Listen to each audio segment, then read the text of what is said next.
Chapter 1. It is a truth universally acknowledged, that a single man in posses Zion of a good fortune, must be in want of a wife. However little known the feelings or views of such a man may be on his first entering a neighborhood, this truth is so well fixed in the minds of the surrounding families, that he is considered the rightful property of some one or other of their daughters. "My dear Mr. Bennet," said his lady to him one day, "have you heard that Netherfield Park is let at last?" Mr. Bennet replied that he had not. "But it is," returned she, "for Mrs. Long has just been here, and she told me all about it." Mr. Bennet made no answer. "Do you not want to know who has taken it?" cried his wife, impatiently. "You want to tell me, and I have no objection to hearing it." This was invitation enough. "Why, my dear, you must know, Mrs. Long says that Netherfield is taken by a young man of large fortune from the north of England, that he came down on Monday in a chaise and four to see the place, and was so much delighted with it, that he agreed with Mr. Morris immediately, that he is to take possession before Michaelmas, and some of his servants are to be in the house by the end of next week. What is his name? Bingley. Is he married or single?" "Oh, single, my dear, to be sure. A single man of large fortune, 4,000 or 5,000 a year. What a fine thing for our girls!" "How so? How can it affect them?" "My dear Mr. Bennet," replied his wife, "how can you be so tiresome? You must know that I am thinking of his marrying one of them." "Is that his design in settling here?" "Design? Nonsense, how can you talk so? But it is very likely that he may fall in love with one of them, and therefore you must visit him as soon as he comes." "I see no occasion for that. You and the girls may go, or you may send them by themselves, which perhaps will be still better, for as you are as handsome as any of them, Mr. Bingley may like you the best of the party." "My dear, you flatter me. I certainly have had my share of beauty, but I do not pretend to be anything extraordinary now. When a woman has 5 grown-up daughters, she ought to give over thinking of her own beauty. In such cases, a woman has not often much beauty to think of. But, my dear, you must indeed go and see Mr. Bingley when he comes into the neighborhood. It is more than I engage for, I assure you. But consider your daughters. Only think what an establishment it would be for one of them. Sir William and Lady Lucas are determined to go, merely on that account, for in general, you know, they visit no newcomers. Indeed you must go, for it will be impossible for us to visit him if you do not. You are over-scrupulous, surely. I dare say Mr. Bingley will be very glad to see you, and I will send a few lines by you to assure him of my hearty consent to his marrying whichever he chooses of the girls, though I must throw in a good word for my little Lizzie. I desire you will do no such thing. Lizzie is not a bit better than the others, and I am sure she is not half so handsome as Jane, nor half so good-humoured as Lydia. But you are always giving her the preference." "They have none of them much to recommend them," replied he, "they are all silly and ignorant like other girls, but Lizzie has something more of quickness than her sisters." "Mr. Bennet, how can you abuse your own children in such a way? You take delight in vexing me. You have no compassion for my poor nerves. You mistake me, my dear. I have a high respect for your nerves. They are my old friends. I have heard you mention them with conceit irration these last 20 years at least. Ah, you do not know what I suffer. But I hope you will get over it, and live to see many young men of 4,000 a year come into the neighborhood. It will be no use to us, if 20 such should come, since you will not visit them. Depend upon it, my dear, that when there are 20, I will visit them all." Mr. Bennet was so odd a mixture of quick parts, sarcastic humor, reserve, and caprice, that the experience of 23 years had been insufficient to make his wife understand his character. Her mind was less difficult to develop. She was a woman of mean understanding, little information, and uncertain temper. When she was discontented, she fancied herself nervous.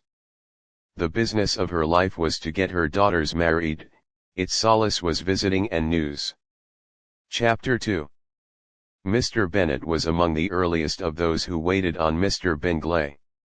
He had always intended to visit him, though to the last always assuring his wife that he should not go, and till the evening after the visit was paid she had no knowledge of it. It was then disclosed in the following manner. Observing his second daughter employed in trimming a hat, he suddenly addressed her with, "I hope Mr. Bingley will like it, Lizzie." "We are not in a way to know what Mr. Bingley likes," said her mother resentfully, "since we are not to visit." "But you forget, mamma," said Elizabeth, "that we shall meet him at the assemblies, and that Mrs. Long promised to introduce him." "I do not believe Mrs. Long will do any such thing. She has 2 nieces of her own. She is a selfish, hypocritical woman, and I have no opinion of her." "No more have I," said Mr. Bennet, "and I am glad to find that you do not depend on her serving you." Mrs. Bennet deigned not to make any reply, but, unable to contain herself, began scolding one of her daughters. "Don't keep coughing so, Kitty, for heaven's sake.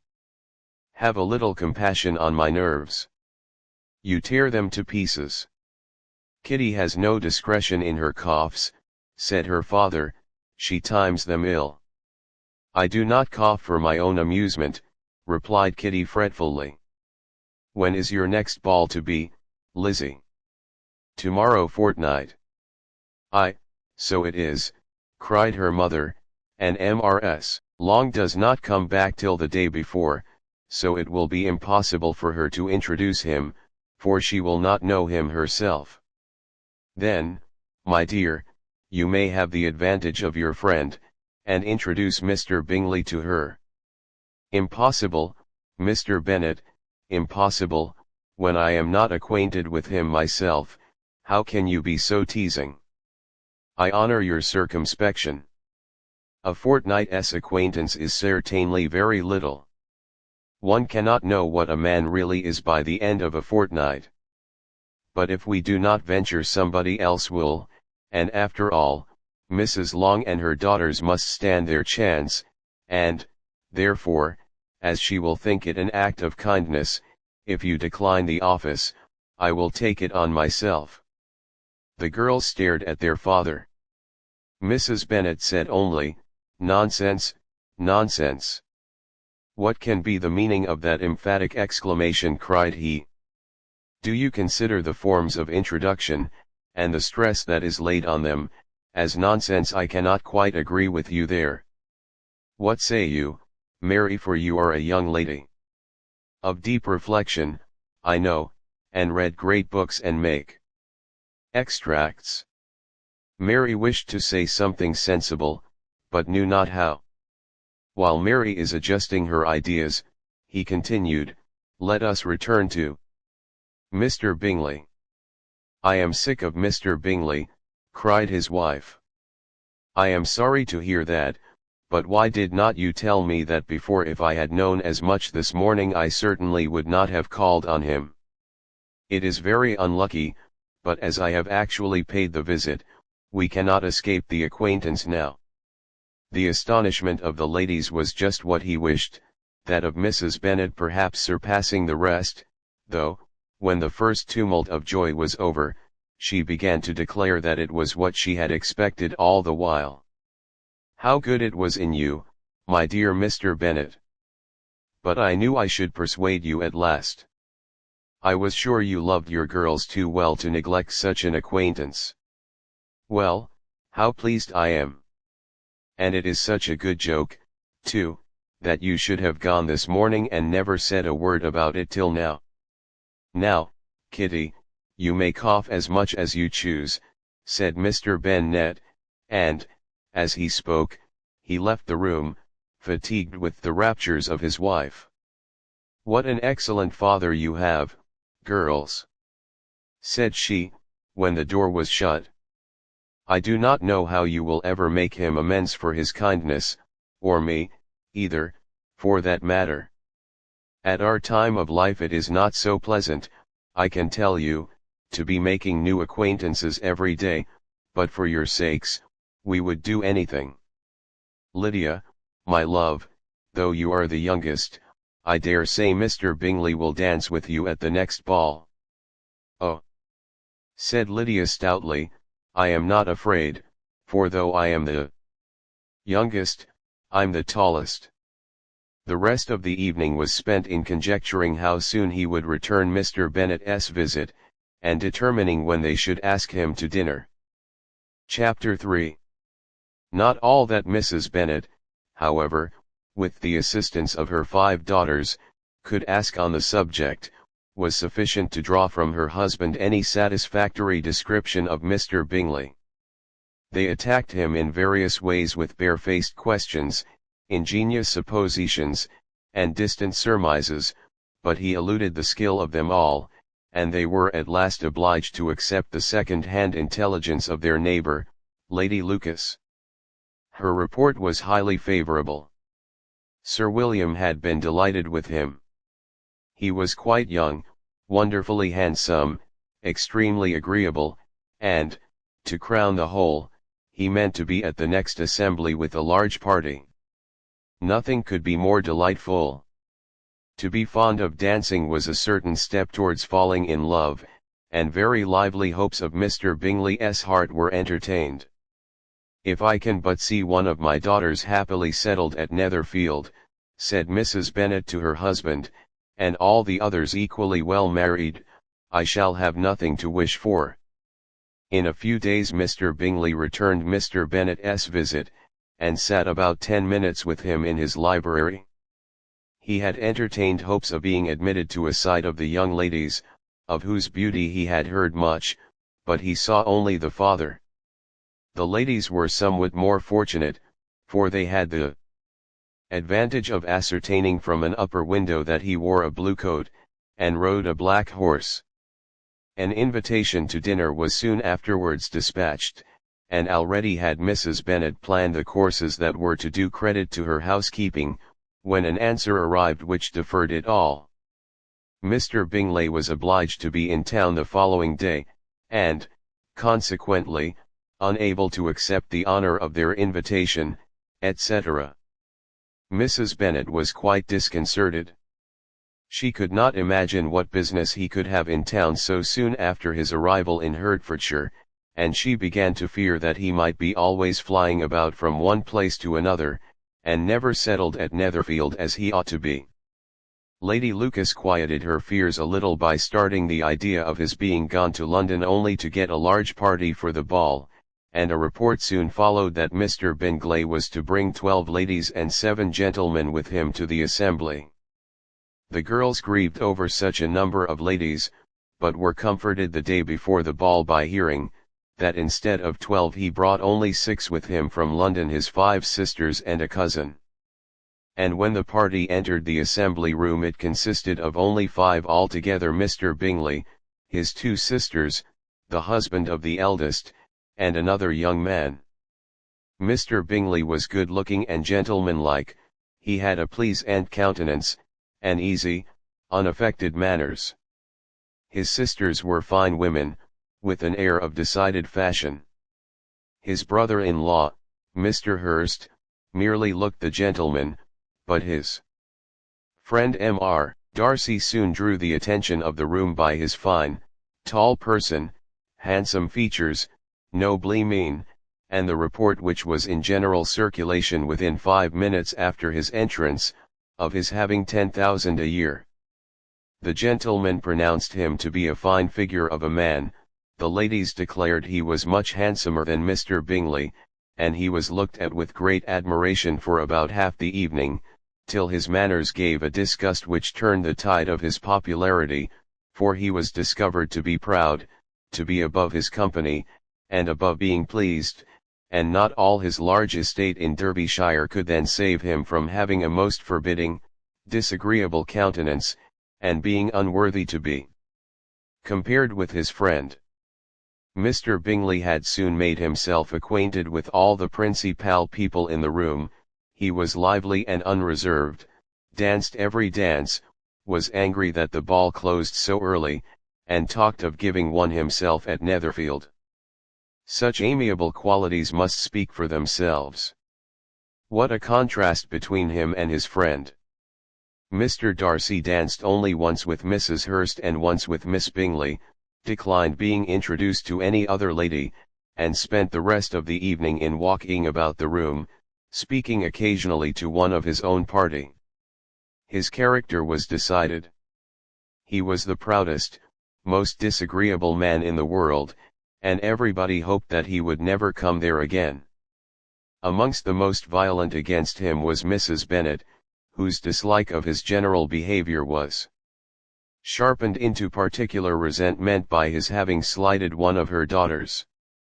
Elizabeth Bennet had been obliged, by the scarcity of gentlemen, to sit down for 2 dances, and during part of that time, Mr. Darcy had been standing near enough for her to hear a conversation between him and Mr. Bingley, who came from the dance for a few minutes, to press his friend to join it.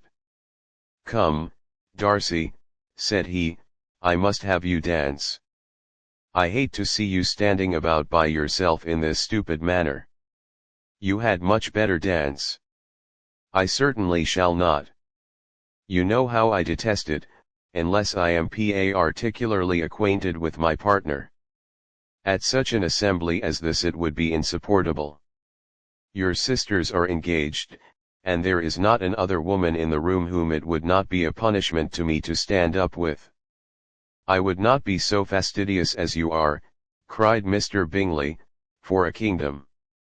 Upon my honour, I never met with so many pleasant girls in my life as I have this evening, and there are several of them you see uncommonly pretty." "You are dancing with the only handsome girl in the room," said Mr. Darcy, looking at the eldest Miss Bennet. "Oh! She is the most beautiful creature I ever beheld. But there is one of her sisters sitting down just behind you, who is very pretty, and I dare say very agreeable. Do let me ask my partner to introduce you." "Which do you mean?" And turning round he looked for a moment at Elizabeth, till catching her eye, he withdrew his own and coldly said, "She is tolerable, but not handsome enough to tempt me. I am in no humour at present to give consequence to young ladies who are slighted by other men. You had better return to your partner and enjoy her smiles, for you are wasting your time with me." Mr. Bingley followed his advice. Mr. Darcy walked off, and Elizabeth remained with no very cordial feelings toward him. She told the story, however, with great spirit among her friends, for she had a lively, playful disposition, which delighted in anything ridiculous. The evening altogether passed off pleasantly to the whole family. Mrs. Bennet had seen her eldest daughter much admired by the Netherfield party. Mr. Bingley had danced with her twice, and she had been distinguished by his sisters. Jane was as much gratified by this as her mother could be, though in a quieter way. Elizabeth felt Jane's pleasure. Mary had heard herself mentioned to Miss Bingley as the most accomplished girl in the neighbourhood, and Catherine and Lydia had been fortunate enough never to be without partners, which was all that they had yet learned to care for at a ball. They returned, therefore, in good spirits to Longbourn, the village where they lived, and of which they were the principal inhabitants. They found Mr. Bennet still up with a book. He was regardless of time, and on the present occasion he had a good deal of curiosity as to the events of an evening which had raised such splendid expectations. He had rather hoped that his wife's views on the stranger would be disappointed, but he soon found out that he had a different story to hear. "Oh! "My dear Mr. Bennet," as she entered the room, "we have had a most delightful evening, a most excellent ball. I wish you had been there. Jane was so admired, nothing could be like it. Everybody said how well she looked, and Mr. Bingley thought her quite beautiful, and danced with her twice. Only think of that, my dear, he actually danced with her twice. And she was the only creature in the room that he asked a second time. First of all, he asked Miss Lucas. I was so vexed to see him stand up with her. But, however, he did not admire her at all, indeed, nobody can, you know, and he seemed quite struck with Jane as she was going down the dance. So he inquired who she was, and got introduced, and asked her for the two next. Then the 2/3 he danced with Miss King, and the 2/4 with Maria Lucas, and the 2/5 with Jane again, and the 2/6 with Lizzie, and the Boulanger. If he had had any compassion for me, cried her husband impatiently, he would not have danced half so much. For God's sake, say no more of his partners. Oh, that he had sprained his ankle in the first place. Oh, my dear, I am quite delighted with him. He is so excessively handsome. And his sisters are charming women. I never in my life saw anything more elegant than their dresses. I dare say the lace upon Mrs. Hurst's gown." Here she was interrupted again. Mr. Bennet protested against any description of finery. She was therefore obliged to seek another branch of the subject, and related, with much bitterness of spirit and some exaggeration, the shocking rudeness of Mr. Darcy. "But I can assure you," she added, "that Lizzie does not lose much by not suiting his fancy, for he is a most disagreeable, horrid man, not at all worth pleasing. So high and so conceited that there was no enduring him. He walked here, and he walked there, fancying himself so very great. Not handsome enough to dance with. I wish you had been there, my dear, to have given him one of your set-downs. I quite detest the man." Chapter 4. When Jane and Elizabeth were alone, the former, who had been cautious in her praise of Mr. Bingley before, expressed to her sister just how very much she admired him. "He is just what a young man ought to be," said she, "sensible, good-humoured, lively, and I never saw such happy manners, so much ease, with such perfect good breeding." "He is also handsome," replied Elizabeth, "which a young man ought likewise to be, if he possibly can. His character is thereby complete. I was very much flattered by his asking me to dance a second time. I did not expect such a compliment. Did not you? I did for you. But that is one great difference between us. Compliments always take you by surprise, and me never. What could be more natural than his asking you again? He could not help seeing that you were about 5 times as pretty as every other woman in the room. No thanks to his gallantry for that. Well, he certainly is very agreeable, and I give you leave to like him. You have liked many a stupider person. Dear Lizzie. Oh, you are a great deal too apt, you know, to like people in general. You never see a fault in anybody. All the world are good and agreeable in your eyes. I never heard you speak ill of a human being in your life. I would not wish to be hasty in censuring anyone, but I always speak what I think. I know you do, and it is that which makes the wonder. With your good sense, to be so honestly blind to the follies and nonsense of others. Affectation of candour is common enough, one meets with it everywhere. But to be candid without ostentation or design to take the good of everybody's character and make it still better, and say nothing of the bad, belongs to you alone. And so you like this man's sisters, too, do you? Their manners are not equal to his. Certainly not at first. but they are very pleasing women when you converse with them. Miss Bingley is to live with her brother, and keep his house, and I am much mistaken if we shall not find a very charming neighbour in her." Elizabeth listened in silence, but was not convinced. Their behaviour at the assembly had not been calculated to please in general, and with more quickness of observation and less pliancy of temper than her sister, and with a judgment too unassailed by any attention to herself, she was very little disposed to approve them. They were in fact very fine ladies, not deficient in good humour when they were pleased, nor in the power of making themselves agreeable when they chose it, but proud and conceited.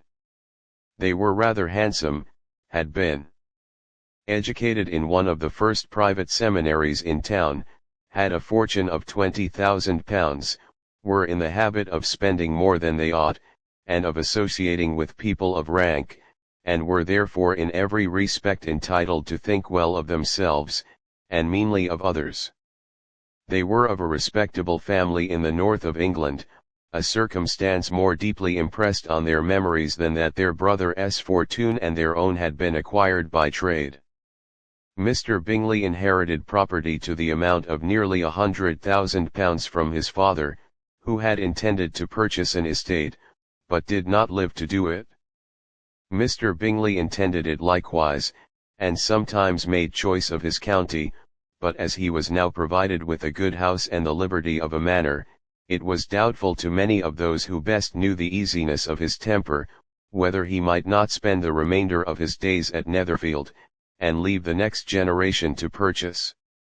His sisters were anxious for his having an estate of his own, but, though he was now only established as a tenant, Miss Bingley was by no means unwilling to preside at his table, nor was Mrs. Hurst, who had married a man of more fashion than fortune, less disposed to consider his house as her home when it suited her.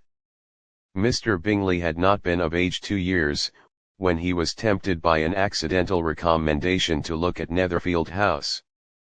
He did look at it, and into it for half an hour, was pleased with the situation and the principal rooms.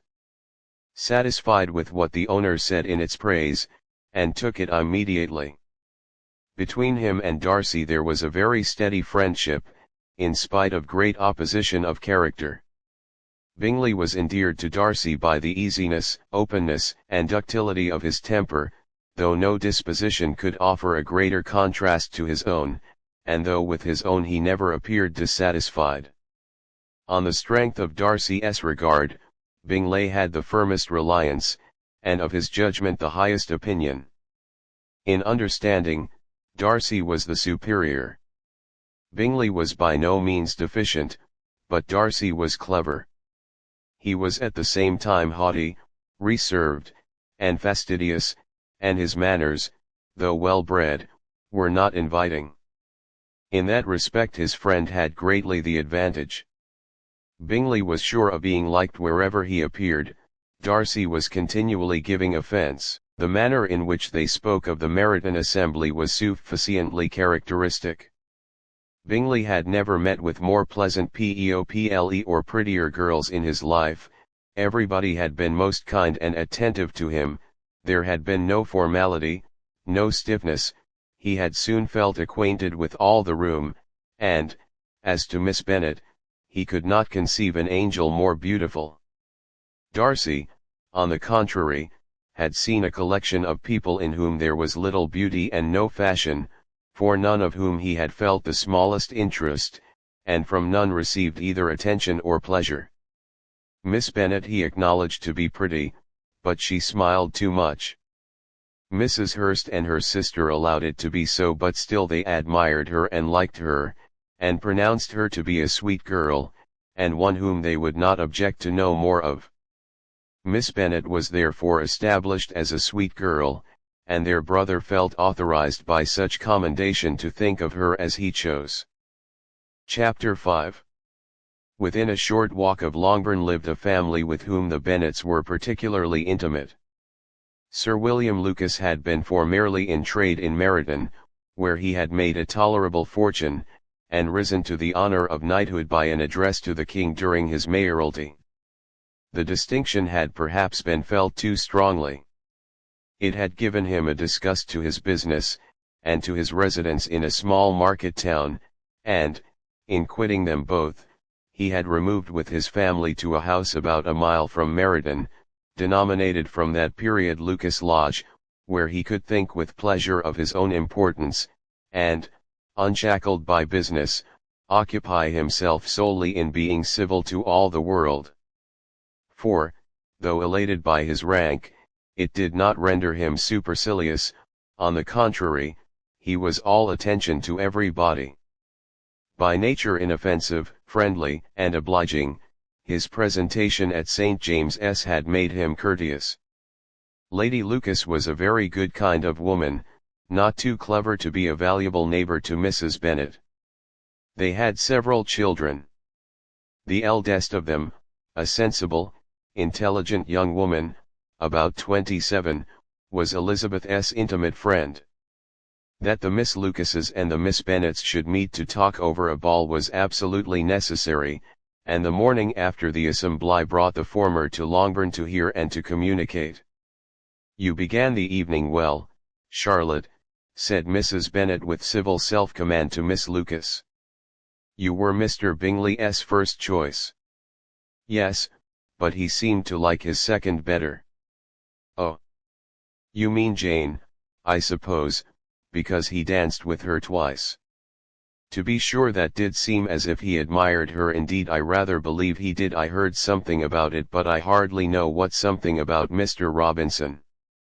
"Perhaps you mean what I overheard between him and Mr. Robinson. Did not I mention it to you? Mr. Robinson's asking him how he liked our Meryton assemblies, and whether he did not think there were a great many pretty women in the room, and which he thought the prettiest, and his answering immediately to the last question, 'Oh, the eldest Miss Bennet, beyond a doubt, there cannot be two opinions on that point.'" "Upon my word." "Well, that is very decided indeed. That does seem as if, but, however, it may all come to nothing, you know." "My overhearings were more to the purpose than yours, Eliza," said Charlotte. "Mr. Darcy is not so well worth listening to as his friend, is he, poor Eliza, to be only just tolerable? I beg you would not put it into Lizzie's head to be vexed by his ill treatment, for he is such a disagreeable man, that it would be quite a misfortune to be liked by him. Mrs. Long told me last night that he sat close to her for half an hour without once opening his lips." "Are you quite sure, ma'am? Is not there a little mistake?" said Jane. "I certainly saw Mr. Darcy speaking to her, because she asked him at last how he liked Netherfield, and he could not help answering her, but she said he seemed quite angry at being spoke to."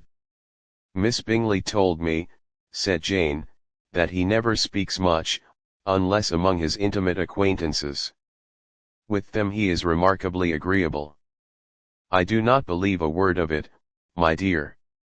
If he had been so very agreeable, he would have talked to Mrs. Long. But I can guess how it was. Everybody says that he is eat up with pride, and I dare say he had heard somehow that Mrs. Long does not keep a carriage, and had come to the ball in a hack chaise."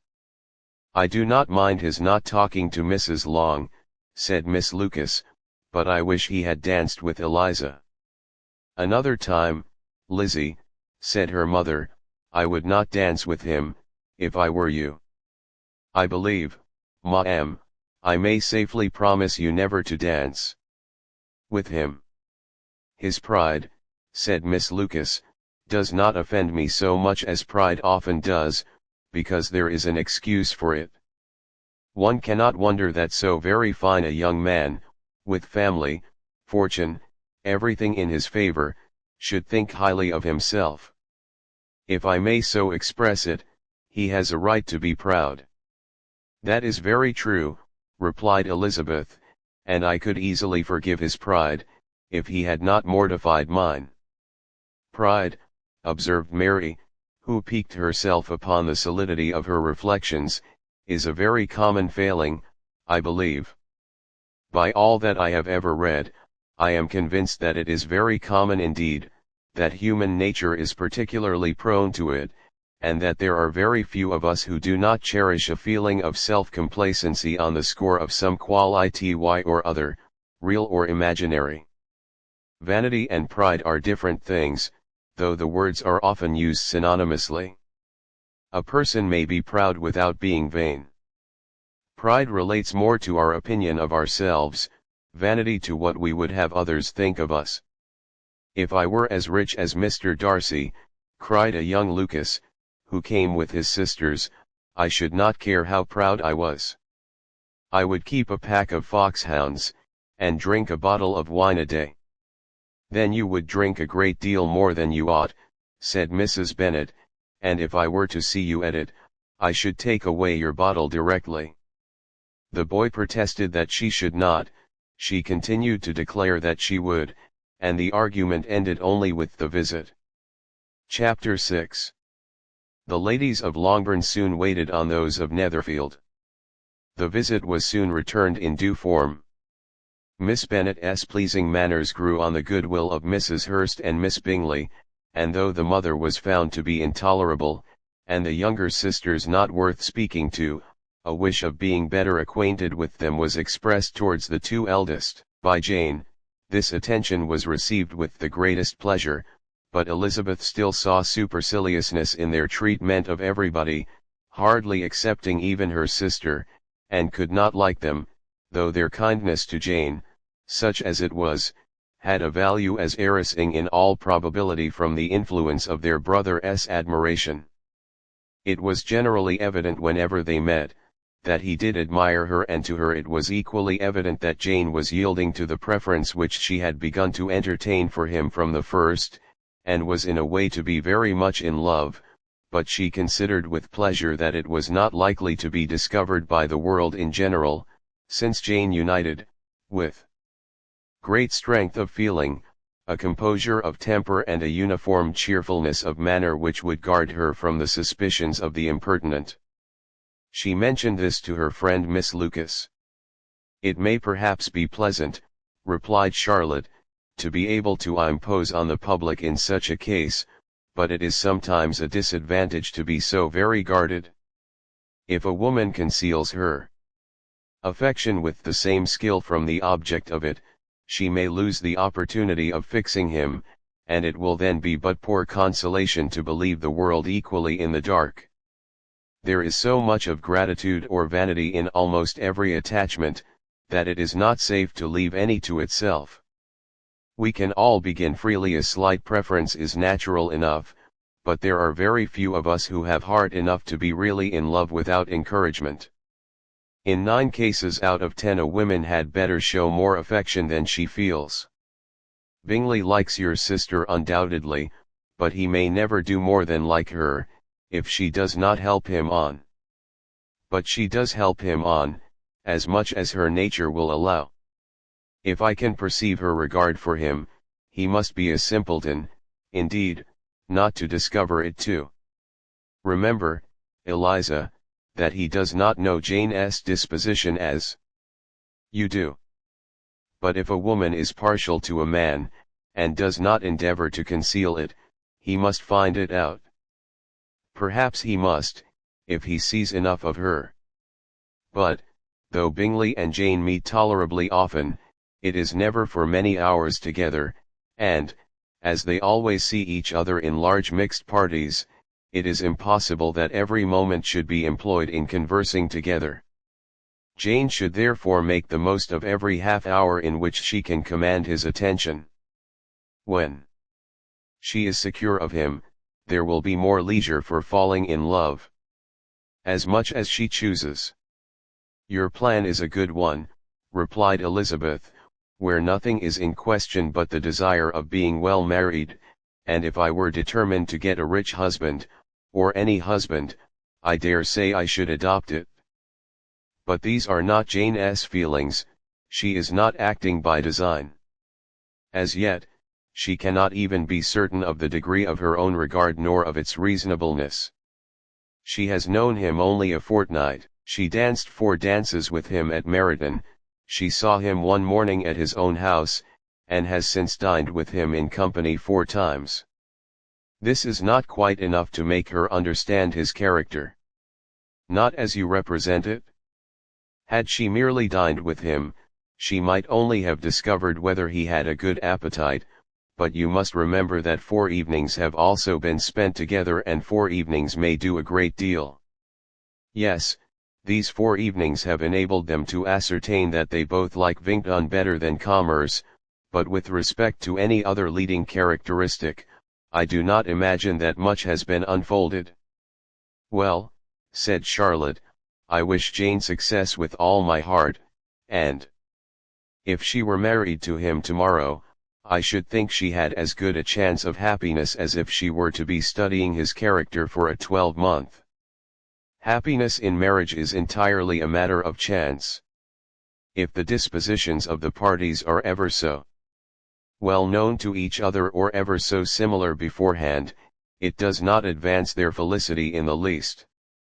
They always continue to grow sufficiently unlike afterwards to have their share of vexation, and it is better to know as little as possible of the defects of the person with whom you are to pass your life. You make me laugh, Charlotte, but it is not sound. You know it is not sound, and that you would never act in this way yourself. Occupied in observing Mr. Bingley's attentions to her sister, Elizabeth was far from suspecting that she was herself becoming an object of some interest in the eyes of his friend. Mr. Darcy had at first scarcely allowed her to be pretty, he had looked at her without admiration at the ball, and when they next met, he looked at her only to criticize. But no sooner had he made it clear to himself and his friends that she hardly had a good feature in her face, than he began to find it was rendered uncommonly intelligent by the beautiful expression of her dark eyes. To this discovery succeeded some others equally mortifying. Though he had detected with a critical eye more than one failure of perfect symmetry in her form, he was forced to acknowledge her figure to be light and pleasing, and in spite of his asserting that her manners were not those of the fashionable world, he was caught by their easy playfulness. Of this she was perfectly unaware. To her he was only the man who made himself agreeable nowhere, and who had not thought her handsome enough to dance with. He began to wish to know more of her, and as a step towards conversing with her himself, attended to her conversation with others. His doing so drew her notice. It was at Sir William Lucas's, where a large party were assembled. What does Mr. Darcy mean, said she to Charlotte, by listening to my conversation with Colonel Forster? That is a question which Mr. Darcy only can answer. But if he does it any more, I shall certainly let him know that I see what he is about. He has a very satirical eye, and if I do not begin by being impertinent myself, I shall soon grow afraid of him. On his approaching them soon afterwards, though without seeming to have any intention of speaking, Miss Lucas defied her friend to mention such a subject to him, which immediately provoking Elizabeth to do it, she turned to him and said, "Did you not think, Mr. Darcy, that I expressed myself uncommonly well just now, when I was teasing Colonel Forster to give us a ball at Meryton?" With great energy, but it is always a subject which makes a lady energetic. You are severe on us. It will be her turn soon to be teased, said Miss Lucas. I am going to open the instrument, Eliza, and you know what follows. You are a very strange creature by way of a friend, always wanting me to play and sing before anybody and everybody. If my vanity had taken a musical turn, you would have been invaluable, but as it is, I would really rather not sit down before those who must be in the habit of hearing the very best performers.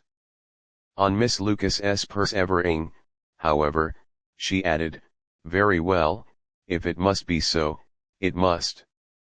And gravely glancing at Mr. Darcy, "There is a fine old saying, which everybody here is of course familiar with, keep your breath to cool your porridge, and I shall keep mine to swell my song."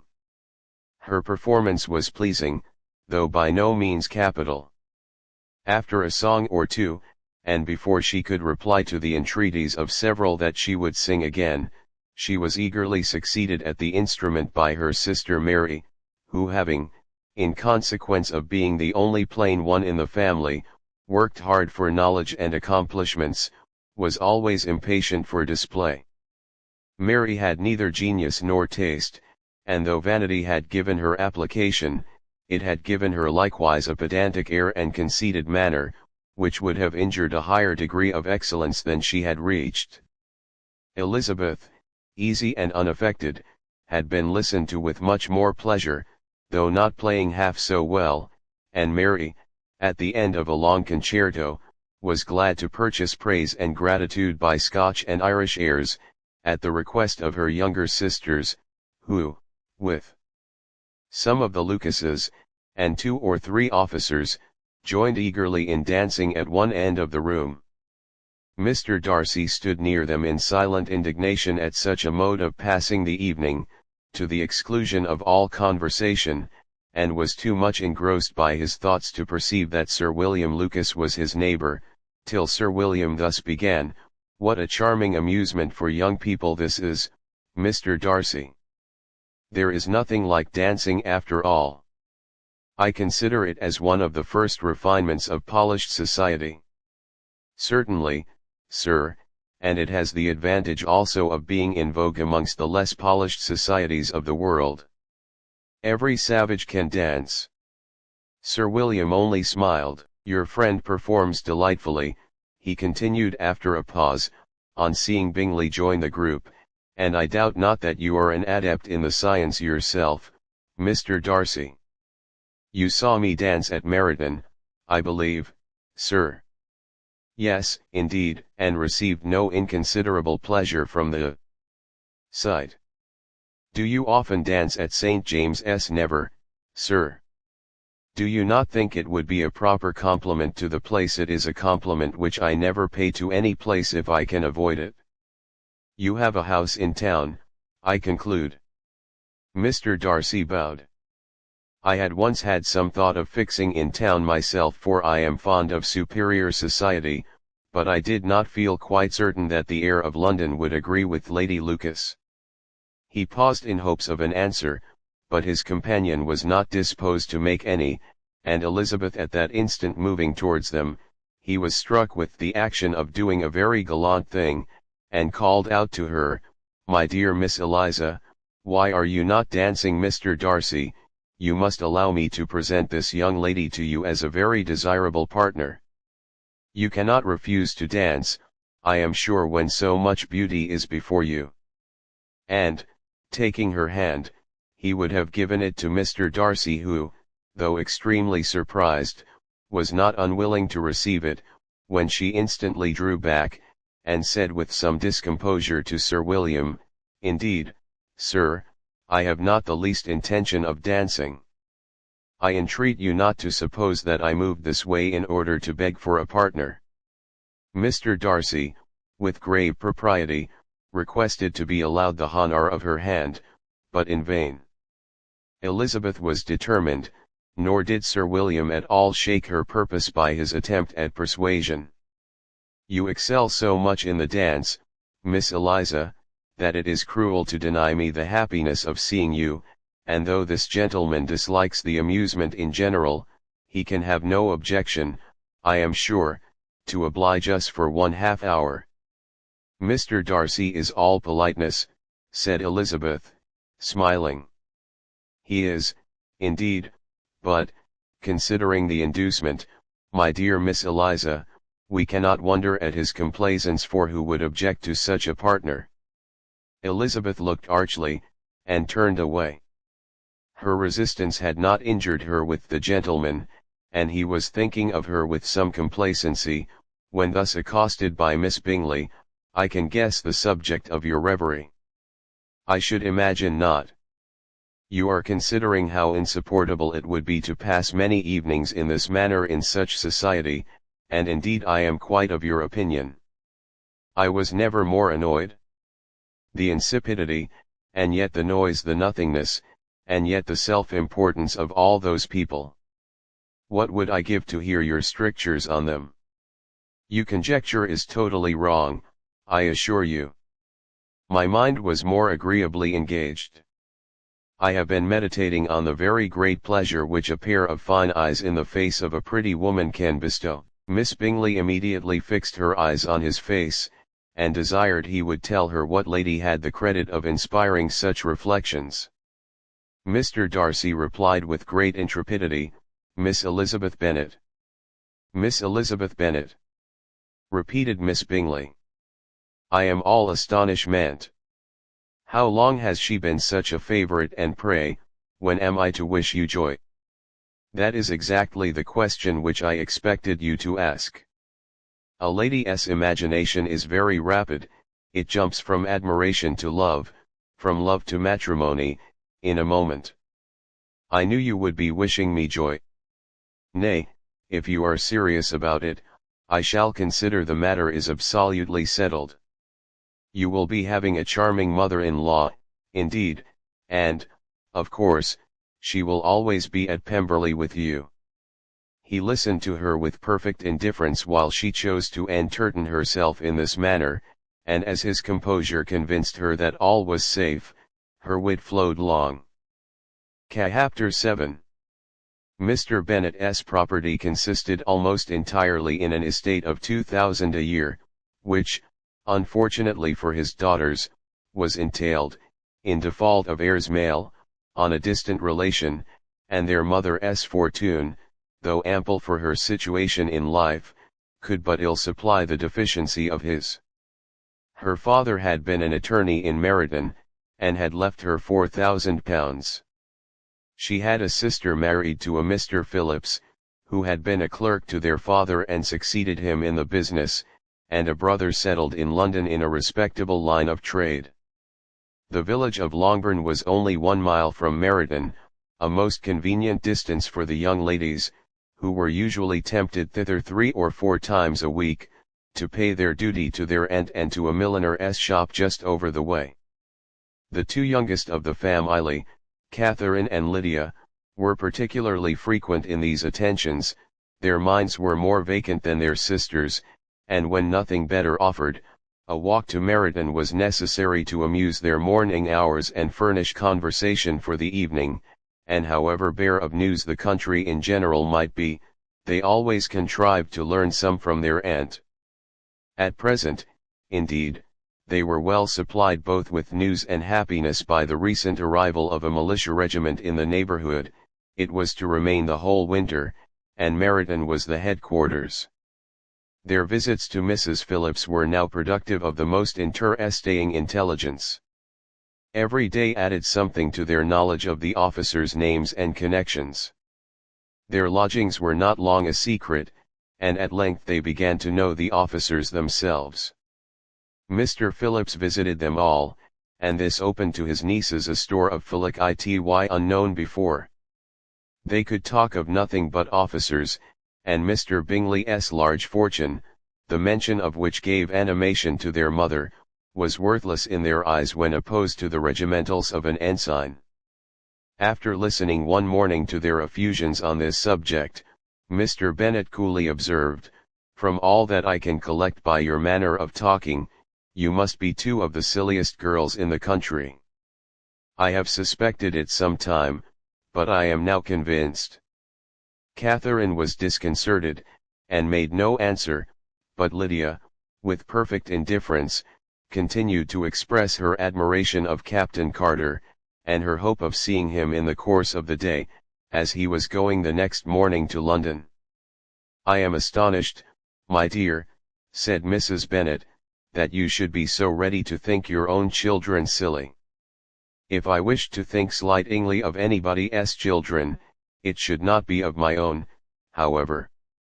If my children are silly, I must hope to be always sensible of it. Yes, but as it happens, they are all of them very clever.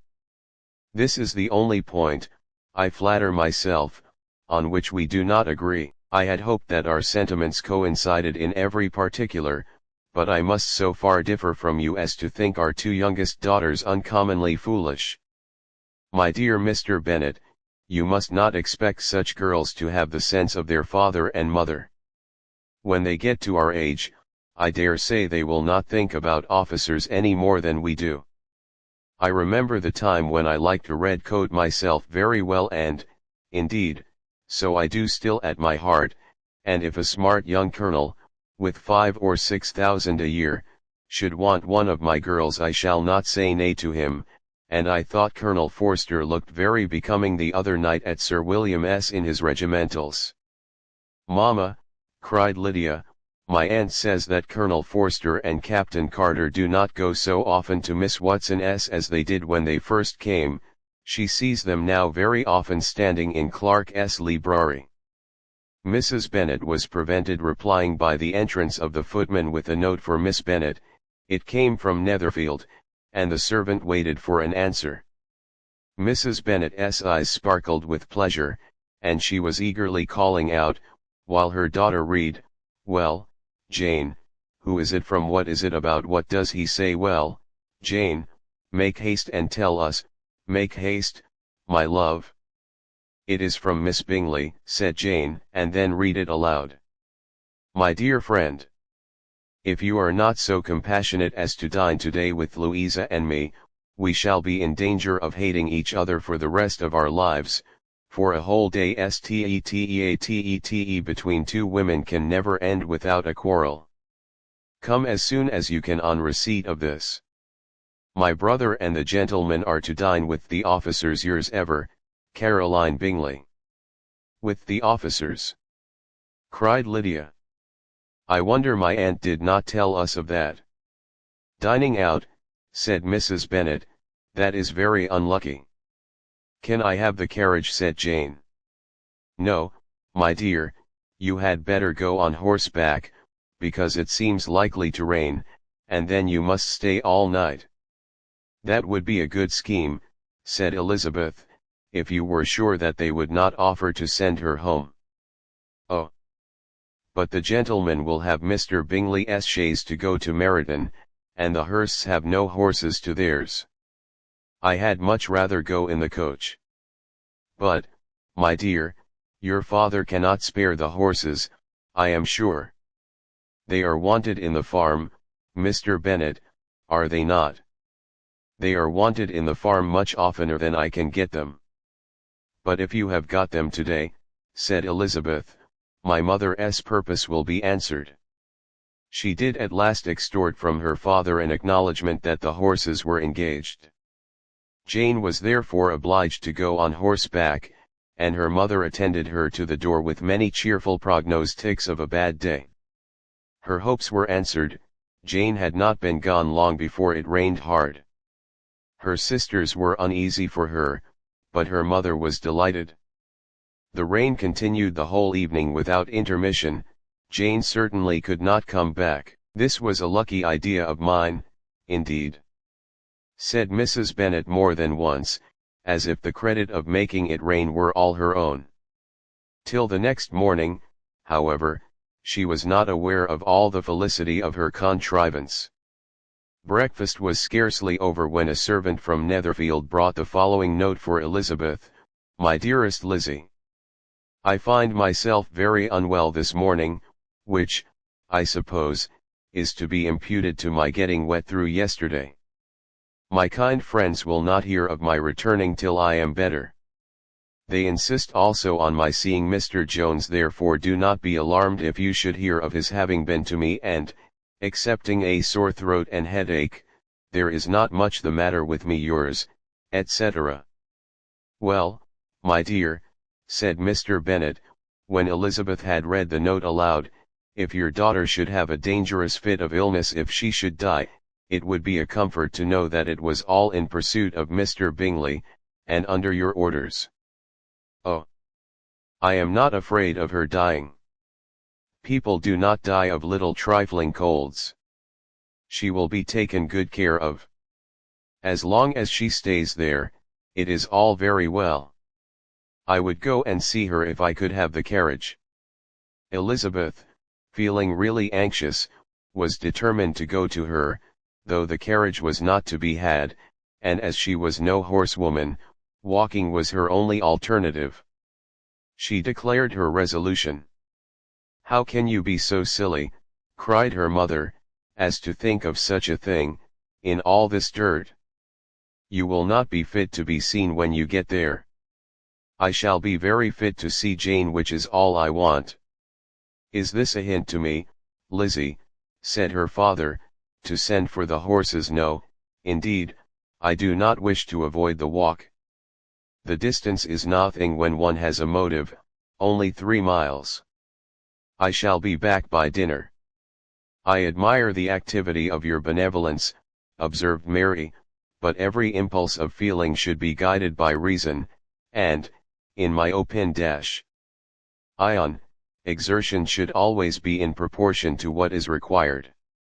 "We will go as far as Meryton with you," said Catherine and Lydia. Elizabeth accepted their company, and the 3 young ladies set off together. "If we make haste," said Lydia, as they walked along, "perhaps we may see something of Captain Carter before he goes." In Meryton they parted. The 2 youngest repaired to the lodgings of one of the officers' wives, and Elizabeth continued her walk alone, crossing field after field at a quick pace, jumping over stiles and springing over puddles with impatient activity, and finding herself at last within view of the house, with weary ankles, dirty stockings, and a face glowing with the warmth of exercise. She was shown into the breakfast parlour, where all but Jane were assembled, and where her appearance created a great deal of surprise. That she should have walked 3 miles so early in the day, in such dirty weather, and by herself, was almost incredible to Mrs. Hurst and Miss Bingley, and Elizabeth was convinced that they held her in contempt for it.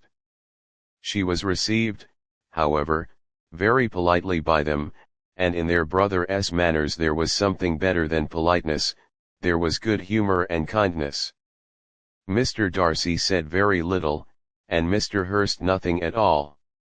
The former was divided between admiration of the brilliancy which exercise had given to her complexion, and doubt as to the occasion's justifying her coming so far alone. The latter was thinking only of his breakfast. Her inquiries after her sister were not very favourably answered. Miss Bennet had slept ill, and though up, was very feverish, and not well enough to leave her room.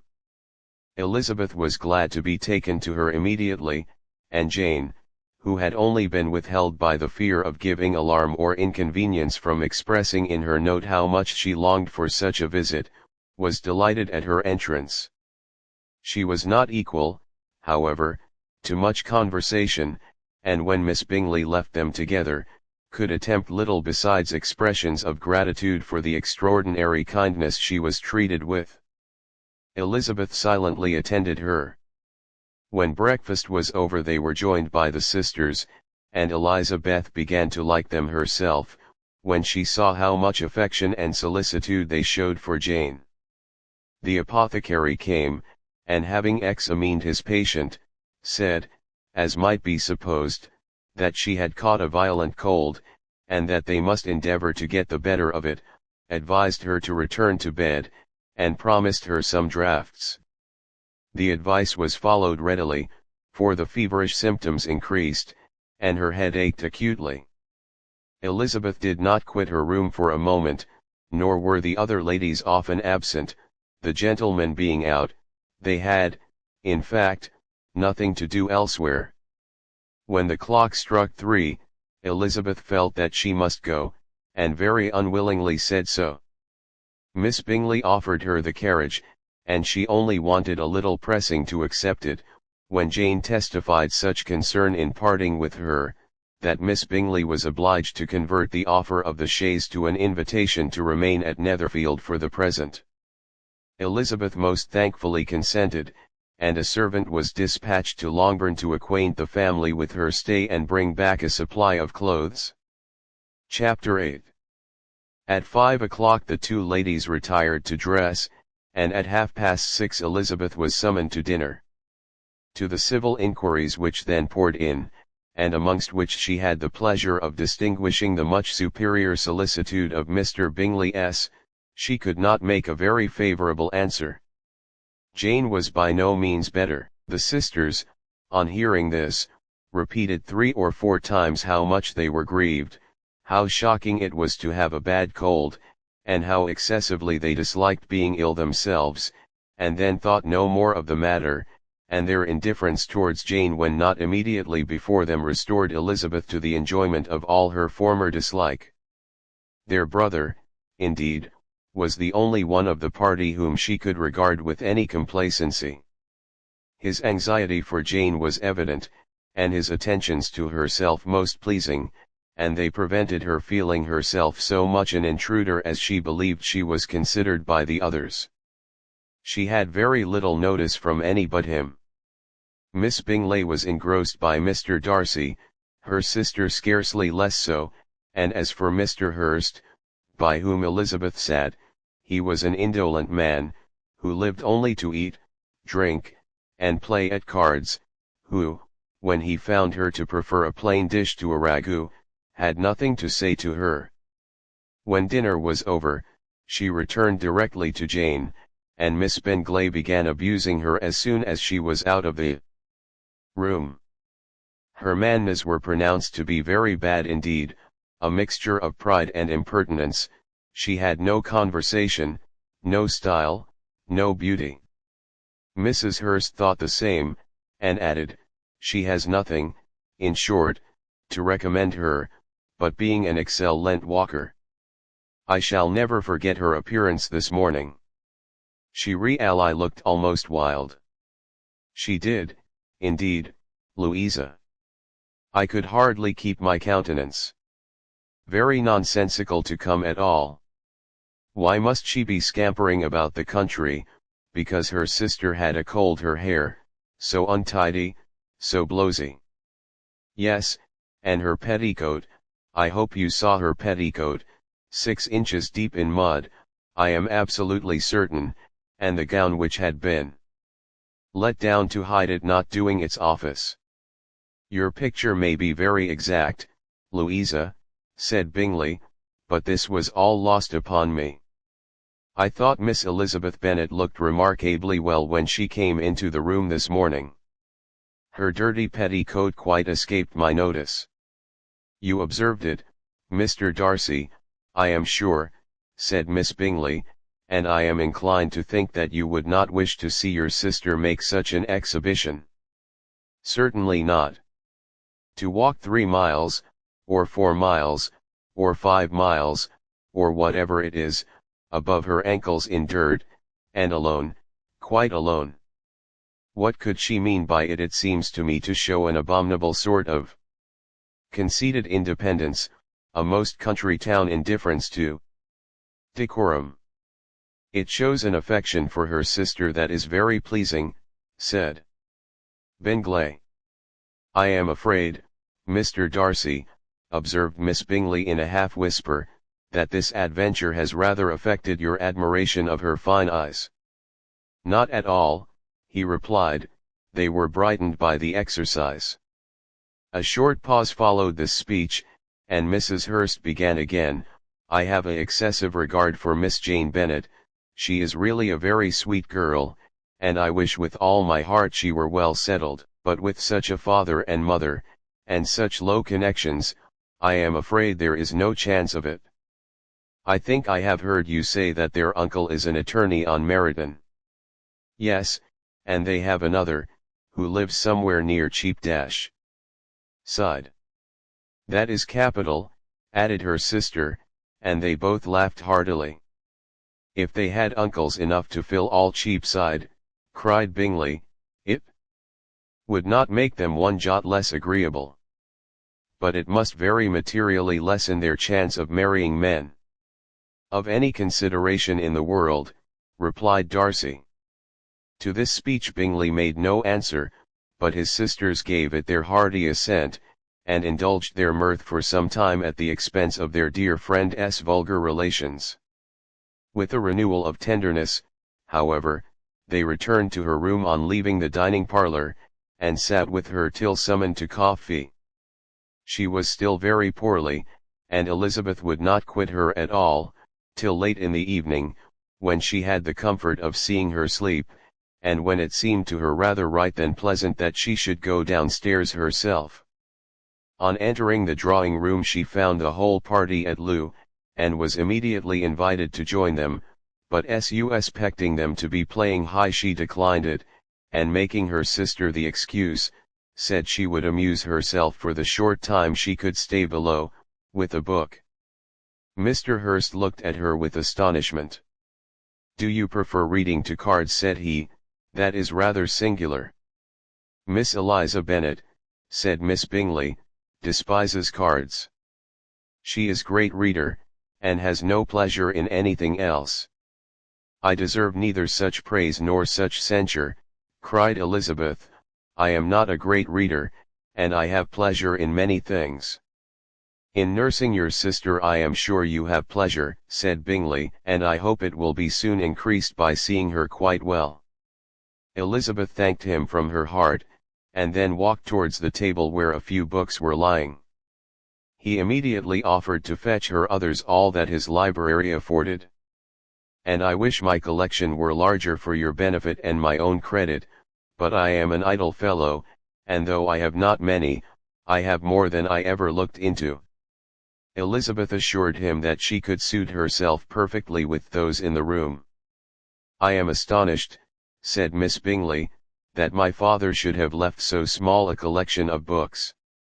What a delightful library you have at Pemberley, Mr. Darcy." "It ought to be good," he replied. "It has been the work of many generations. And then you have added so much to it yourself. You are always buying books. I cannot comprehend the neglect of a family library in such days as these." "Neglect? I am sure you neglect nothing that can add to the beauties of that noble place.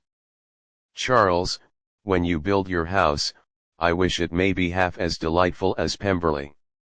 "I wish it may, but I would really advise you to make your purchase in that neighborhood, and take Pemberley for a kind of model. There is not a finer county in England than Derbyshire.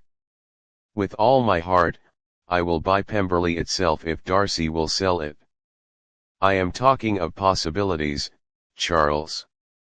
Upon my word, Caroline, I should think it more possible to get Pemberley by purchase than by imitation."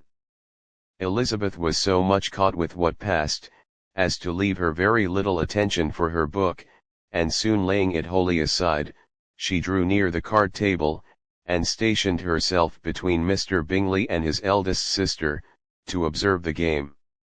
"Is Miss Darcy much grown since the spring?" said Miss Bingley. "Will she be as tall as I am?" "I think she will. She is now about Miss Elizabeth Bennet's height, or rather taller. How I long to see her again! I never met with anybody who delighted me so much. Such a countenance, such manners, and so extremely accomplished for her age. Her performance on the pianoforte is exquisite." "It is amazing to me," said Bingley, "how young ladies can have patience to be so very accomplished as they all are." "All young ladies accomplished? My dear Charles, what do you mean?" "Yes, all of them, I think. They all paint tables, cover screens, and net purses. I scarcely know anyone who cannot do all this, and I am sure I never heard a young lady spoken of for the first time, without being informed that she was very accomplished." "Your list of the common extent of accomplishments," said Darcy, "has too much truth. The word is applied to many a woman who deserves it no otherwise than by netting a purse or covering a screen. But I am very far from agreeing with you in your estimation of ladies in general. I cannot boast of knowing more than half a dozen, in the whole range of my acquaintance, that are really accomplished." "Nor I am sure," said Miss Bingley. "Then," observed Elizabeth, "you must comprehend a great deal in your idea of an accomplished woman." "Yes, I do comprehend a great deal in it." "Oh, certainly," cried his faithful assistant, "no one can be really esteemed accomplished who does not greatly surpass what is usually met with. A woman must have a thorough knowledge of music, singing, drawing, dancing, and the modern languages, to deserve the word, and besides all this, she must possess a certain something in her air and manner of walking, the tone of her voice, her address and expressions, or the word will be but half deserved. All this she must possess, added Darcy, and to all this she must yet add something more substantial, in the improvement of her mind by extensive reading. I am no longer surprised at your knowing only 6 accomplished women. I rather wonder now at your knowing any. Are you so severe upon your own sex as to doubt the possibility of all this? I never saw such a woman. I never saw such capacity, and taste, and application, and elegance, as you describe united.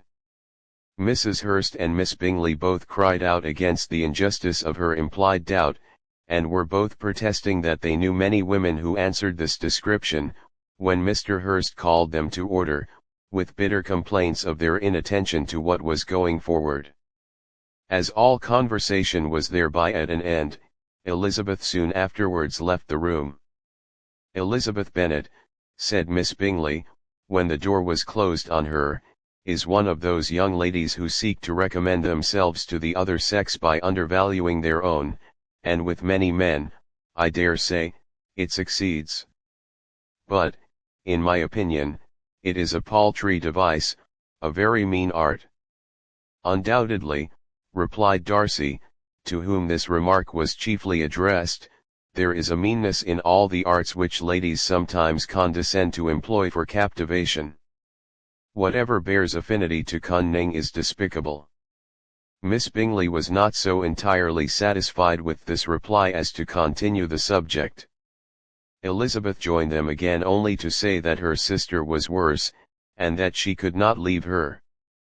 Bingley urged Mr. Jones being sent for immediately, while his sisters, convinced that no country advice could be of any service, recommended an express to town for one of the most eminent physicians. This she would not hear of, but she was not so unwilling to comply with their brother's proposal, and it was settled that Mr. Jones should be sent for early in the morning, if Miss Bennet were not decidedly better. Bingley was quite uncomfortable, his sisters declared that they were miserable. They solaced their wretchedness, however, by duets after supper, while he could find no better relief to his feelings than by giving his housekeeper directions that every attention might be paid to the sick lady and her sister.